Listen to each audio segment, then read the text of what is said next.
नमस्कार साथियों, न्यूज2 network YouTube channel में आपका स्वागत है।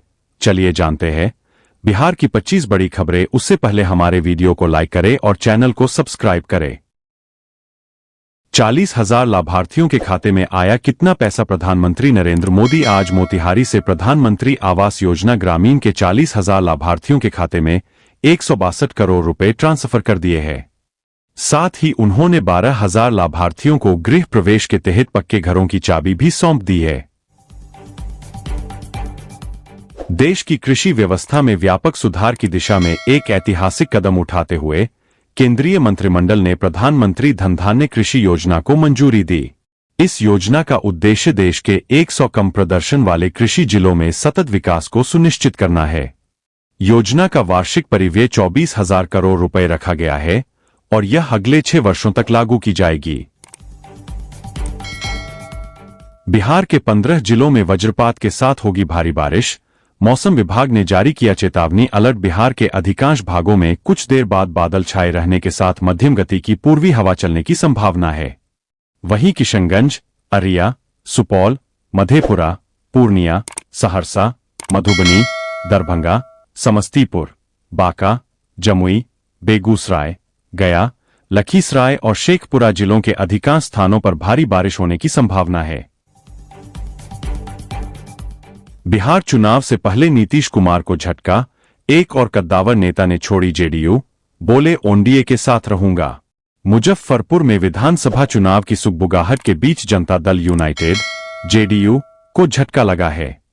जिला जेडीयू के पूर्व अध्यक्ष ने पार्टी से इस्तीफा दे दिया है। उन्होंने पार्टी पर अपनी नीतियों से भटकने और कुछ लोगों द्वारा मुख्यमंत्री को गुमराह करने का आरोप लगाया। उन्होंने कहा कि वह एनडीए के साथ बने रहेंगे। बिहार में वोटर लिस्ट वेरिफिकेशन को लेकर सियासत गर्मा गई है। राजद विधायक मोहम्मद नेहालुद्दीन ने इसे मिनी एनआरसी करार देते हुए चुनाव आयोग और बीजेपी पर गंभीर आरोप लगाए हैं। उन्होंने कहा कि निष्पक्ष चुनाव होने पर भारत ब्लॉक की जीत होगी और तेजस्वी यादव अगले मुख्यमंत्री होंगे।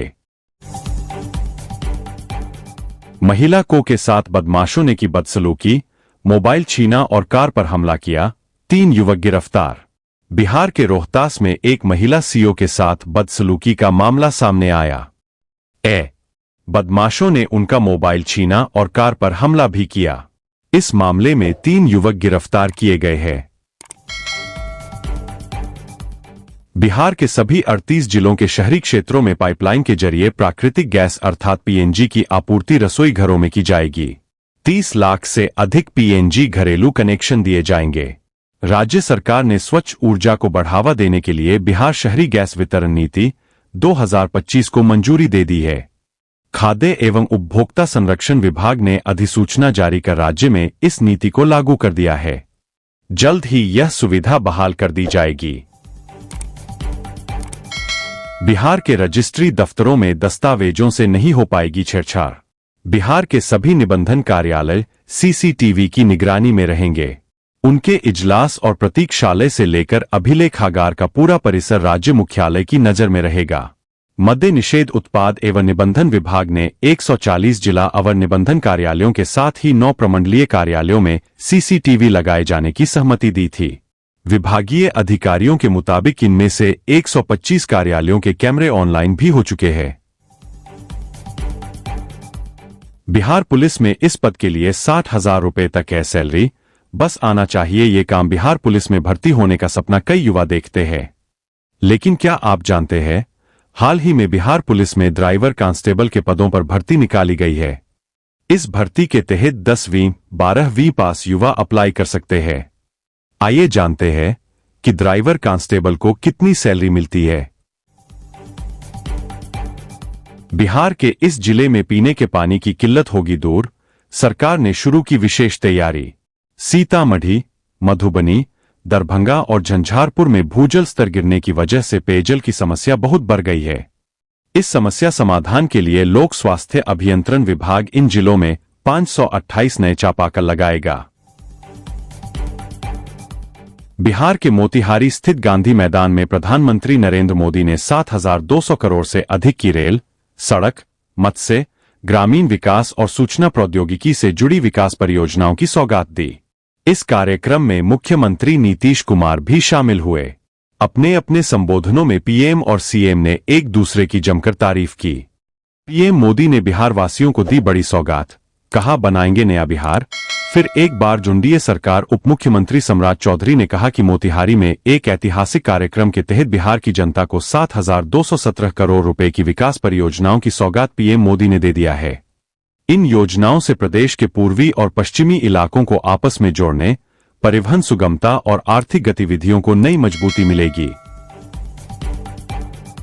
लालू यादव ने मोदी पर किया कटाक्ष, जनता से पूछा क्या झूठ सुनना पसंद करेंगे। राजद ने प्रधानमंत्री मोदी के बिहार दौरे को लेकर प्रेस वार्ता की। मनोज झा ने कहा कि मोदी पुरानी योजनाओं को नया नाम देकर उपहार बता रहे हैं। लालू प्रसाद ने भी कटाक्ष करते हुए कहा कि मोदी झूठ बोलने बिहार आ रहे हैं।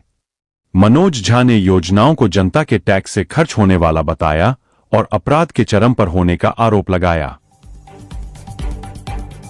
नॉर्वे, न्यूजीलैंड की आबादी से ज्यादा घर पीएम आवास के जरिए बिहार को दिए। मोतिहारी में क्या क्या बोले मोदी।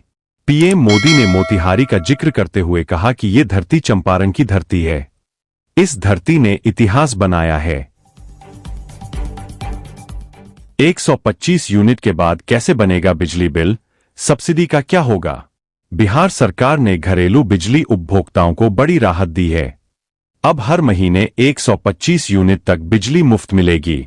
इस योजना से राज्य के 1.86 करोड़ से ज्यादा परिवारों को फायदा होगा। सरकार को इस पर 3,797 करोड़ रुपए का अतिरिक्त खर्च आएगा। यह लाभ जुलाई से ही मिलना शुरू हो जाएगा। कुटीर ज्योति उपभोक्ताओं को सौर ऊर्जा संयंत्र लगाने में भी मदद मिलेगी। बिहार में अपराध बढ़ रहा है, हर दिन हत्याएं हो रही है। पप्पू यादव ने राष्ट्रपति शासन की मांग की है। अब सवाल है कि क्या बिहार में राष्ट्रपति शासन लगाया जा सकता है। बिहार में अपराध बढ़ने पर राष्ट्रपति शासन की मांग। पप्पू यादव ने राज्यपाल से मुलाकात कर राष्ट्रपति शासन की मांग की। राष्ट्रपति शासन के लिए राज्यपाल की रिपोर्ट और केंद्र की सिफारिश जरूरी। विकास और विरोधियों का भ्रष्टाचार। बिहार और बंगाल चुनाव के लिए बीजेपी का मंत्र, पीएम मोदी की रैलियों से निकले संदेश।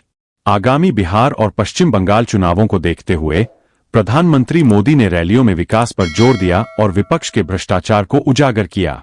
उन्होंने बिहार में एनडीए सरकार के विकास कार्यों की बात की, वहीं बंगाल में टीएमसी को विकास में बाधा बताया। पूरा वीडियो देखने के लिए आप सभी को दिल से धन्यवाद। ऐसे ही वीडियो देखने के लिए चैनल को सब्सक्राइब करें।